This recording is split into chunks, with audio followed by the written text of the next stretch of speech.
So tell me about the most difficult in 50 years of preaching, the time, the incident or the situation when it was the most difficult for you to preach.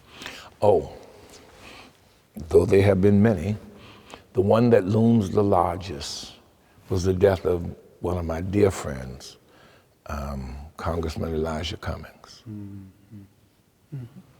Mm-hmm. You know, we always talk about preaching truth to power, speaking truth to power.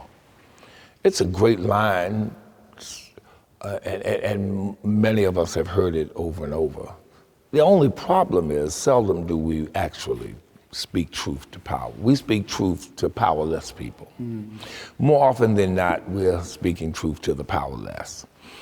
The powerful, I really don't think presidents spend a whole lot of time on YouTube on Sunday morning, and they're not on Facebook Live. But when Elijah and I were friends for forever.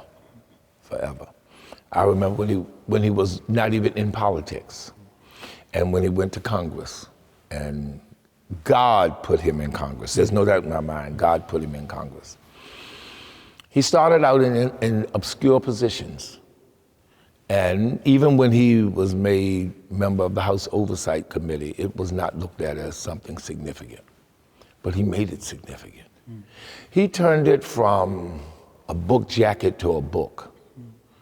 And it became the prized plum that folk would want in these years that have come on since.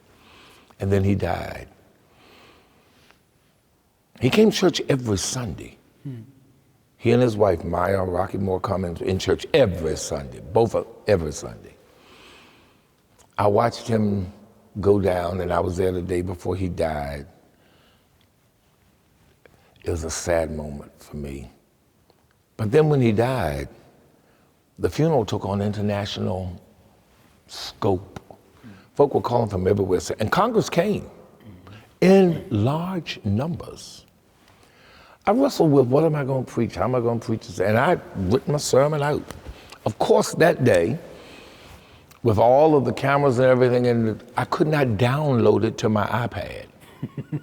I said, now the devil, what's the great line? The devil is a liar. The devil is a liar. I'm going to get this on here. The devil is a liar. But I would not be outdone. My oldest son, pastors in Pennsylvania, came down, and he was working with his dad again.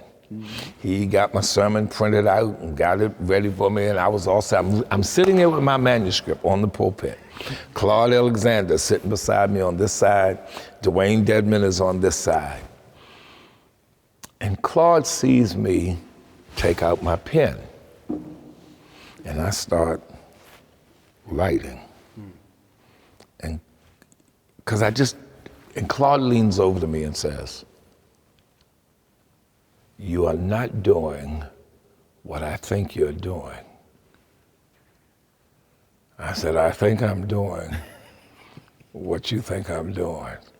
Dwayne Dedman says, and he's on the other side, and he leans over and says, "Are you sure you are doing the right thing?" Because my manuscript is in front of me. Right. I said, "Claude, I cannot preach this thing." I said, "This is not what God wants me to say." He says, "You're on CNN, C-SPAN, and everything across this country. Are you sure this is not it?" I said, "I think what God wants me to preach is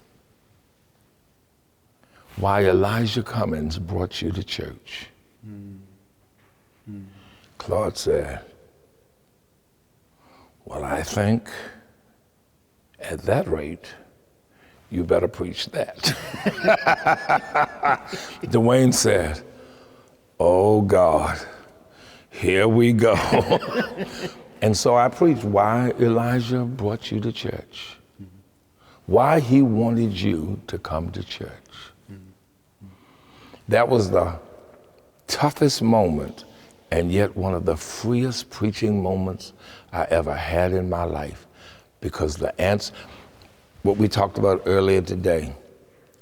I was living in that second naivete.